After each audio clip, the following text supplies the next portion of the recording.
What up, what up, what up? What's going on, guys? It's your boy GS, and welcome back for another Madden 25 online ranked match. And today, I have the Miami Dolphins in our alphabetical quest going from A to Z, going up against the Cowboys. Now, my last game was actually with the Cowboys, and I ended up losing by a game-winning touchdown with like 2 seconds remaining on a game-winning drive. So that was a very frustrating way to lose with seconds remaining. So, this game, I definitely want to be able to hopefully redeem myself against the team that I lost with to make me feel a little better. So right there, he tries to hit me up top deep, and that's exactly what happens, man. As you guys know, Desmond Bryant is an absolute monster. That guy is, oh my God, one of the best receivers in the league. That dude is just nasty. So we're down 7-0, and offensively, we got some weapons. We got Miller. We got a nice speed quarterback.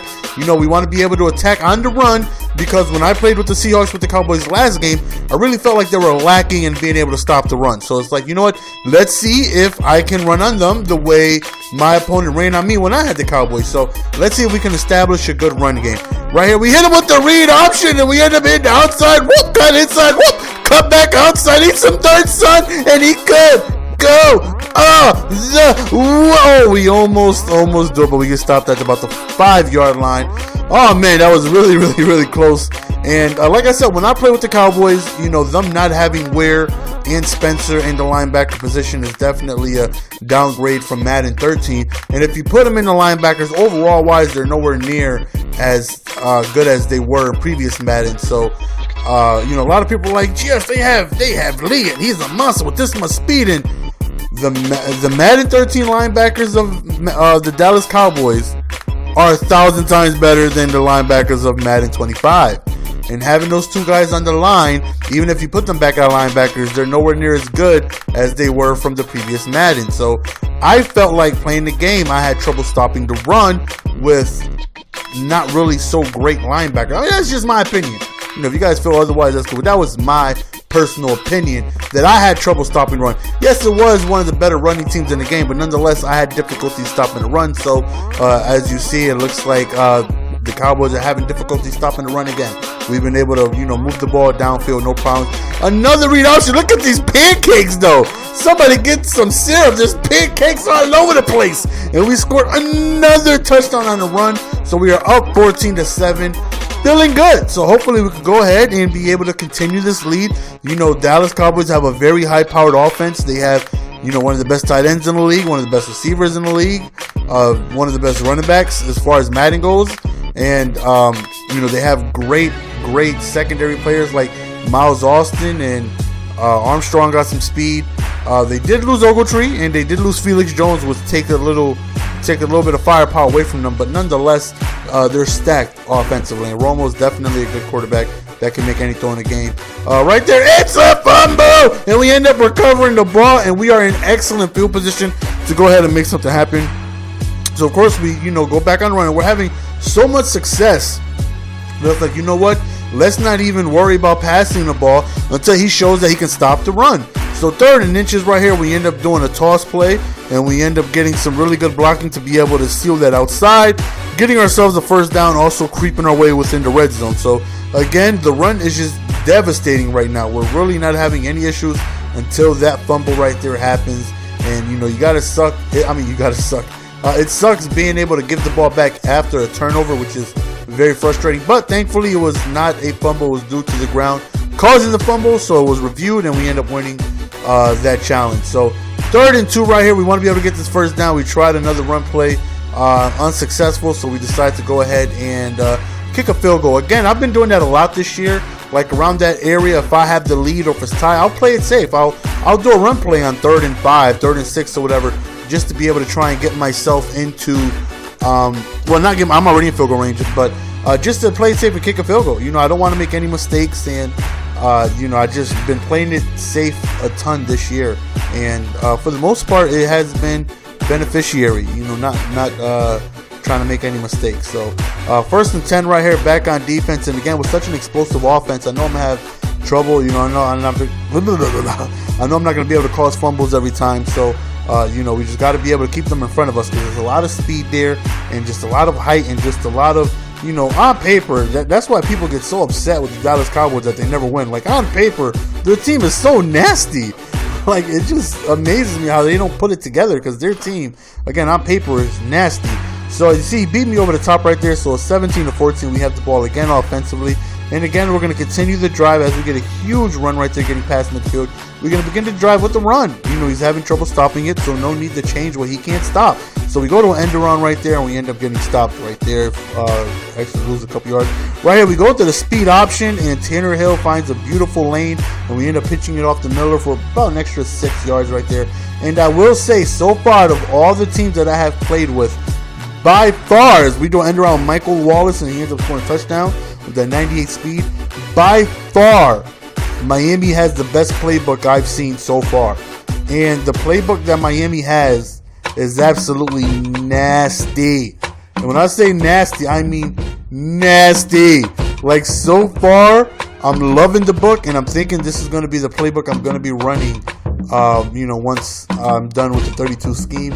And if anybody's new, I'm playing with 32 teams, alphabetical order. I'm also using their playbooks so I can get familiar with their playbooks. That way, once I'm done with the 32 alphabetical teams, I can go on ahead and, since I ran every playbook, I can go ahead and find myself a scheme. So, right now, I am in love with the Dolphins playbook. Like, no denying it was love at first sight. I went ahead as we swat that down right there to play it safe. Don't even try to ball hawk or anything. Just swat it down, get the field position. Another read option right here. As you see, Tannehill with really good speed for a quarterback, ended up taking off and scoring another touchdown.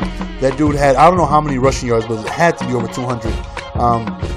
Like I was saying, I am in love with the Dallas. What am I talking about? I'm in love with the Miami Dolphins playbook. Like, absolutely in love with it. Like, I was searching through it while I was playing this game, and I was like, oh my god, this playbook has me written all over it.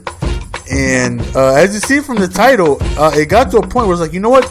Maybe I could win without throwing a pass. I mean, if the situation came up and I had to throw a pass, I will throw a pass, but so far, I really haven't gotten into that type of situation. So it's like, you know what? Let's see if we could win without throwing a pass. Maybe we can do it. Maybe we can continue to run the ball effectively, and maybe he won't put me in a position where I need to pass. If it's 3rd and 16, I'm not going to run it. Best believe I'm going to pass it. But I haven't been in that situation yet. So I've just been running read options and speed options and draws and counters, and we've just been, absolutely dominating with it. And the reason why I say that their playbook had me written all over, it has nothing to do with the run. Their passing plays, blew me away with their formations and plays. And also, I know I haven't even thrown a pass yet, which kind of seems like I'm contradicting myself. Like, how can you love a passing playbook? You haven't even thrown a damn pass yet. Right there, Tannehill again with another beautiful read option, taking it to the house.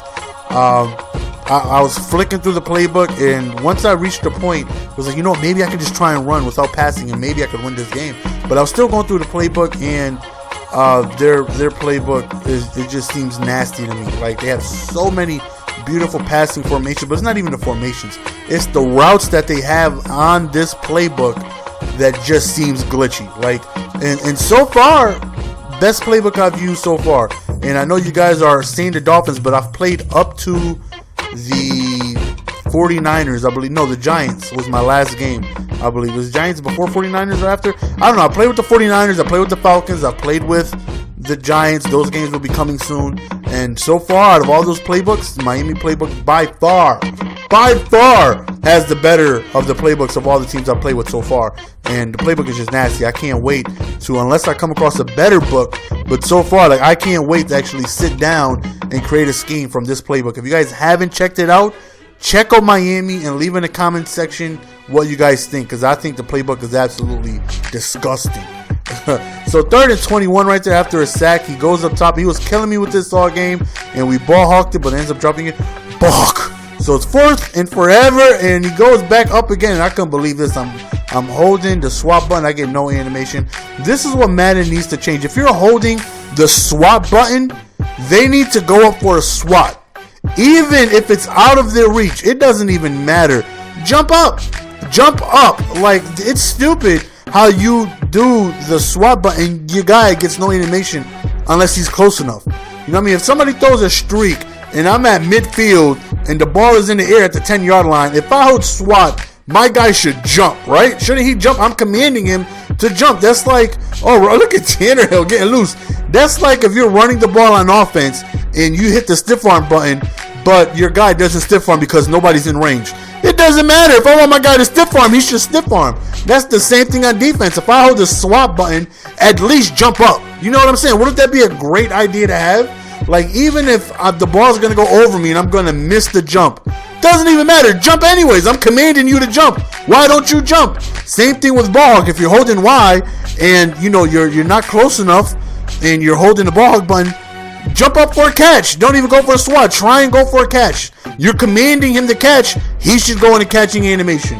That's just my opinion. I feel like it's stupid. And by the way, son, don't test the user. He is so disrespectful. You know, I just think it's stupid how if you hold the swap button, if you're not close enough, you get no animation. Damn it, I'm commanding you to jump. You need to jump. I would feel better if he jumped and the ball went over his head than I would holding the swap button and no animation. That's just me. That's something else you guys can leave in the comment section if you guys think that would be a cool thing, right? Wouldn't it be? If you command your guy to jump, he should jump. Right here, 4th and 6. Tannehill gets injured, and he is out for the rest of the game, which sucks. So we lose our speed option at QB, and now we got Moore, who's 112 years old. The guy hasn't ran an option since like the 3rd grade. He's slow and old.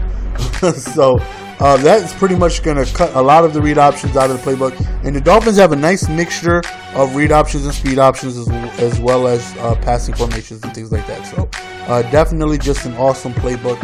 And also as well, you know, at this point, just like, you know what, I'm just going to continue running the ball, see what it is I can do. Right here, I'm holding straight, trying to get that balk, but I don't get anything right there. 2nd and 10.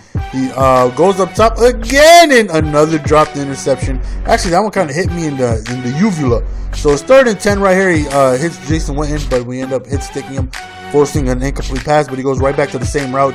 Just an out routes. What he was doing with Jason Witten. The guy was calling the same plays over and over, well, just as well as I was on defense. Offense, but his routes were pretty much basically the same routes. So I pretty much knew what to expect. And as you can tell from playing this, my opponent really isn't the highest of level. You know what I mean? He really isn't that, great at the game. And you can just tell by him struggling with, read options and run plays all game. At some point, read options are tough, but if you run them 99 times the way I have, I'm eventually going to get a stop sooner or later. I'm going to make it happen. I might struggle with it, but I'm going to get a stop sooner or later. Like, he hasn't even gotten close to stopping me whatsoever. On offense, he's just trying his luck with streaks and things like that. So, same way in Call of Duty, man, how they say you can't get 200 pluses against good opponents. They have to suck.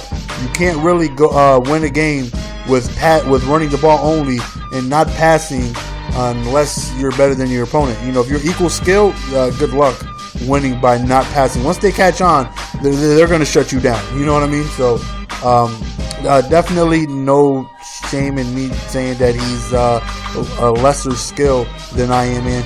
You got to take advantage of that. Whenever you're meshed up with somebody, definitely try new things, and that's what it is I did here. I tried out the run a lot. My running ratio is probably like 30%. So this is a good game to get under my belt, doing a ton of running, being able to run the ball up and down the field. So, definitely lets me know that it is possible if I try. GS can actually run the ball. So right here, he sends concede. I don't want to be a dirtbag, but I declined. I was going to resend it after I declined his because I want to look at the stats. I want to see how many rushing yards I got. I know I didn't attempt a single pass yet, but I'm like, come on, let's find stats real quick. Where the hell is it? But unfortunately, he just quits right after that, and I was unable to check. But that's the end of the game, guys, man. I hope you guys enjoyed. As always, it is your boy GS trying to provide daily biblicalness. If for whatever reason you are new to the channel, you made it this far in the video, if I kept you watching the video for 14 minutes, I think I earned a subscription, don't you think? So, again, man, I hope you guys enjoyed. Next video coming up will be the Eagles going up against the Jets. Look forward for that. It's your boy Jess, and I'm out. Peace. Give it to me, baby. Yeah.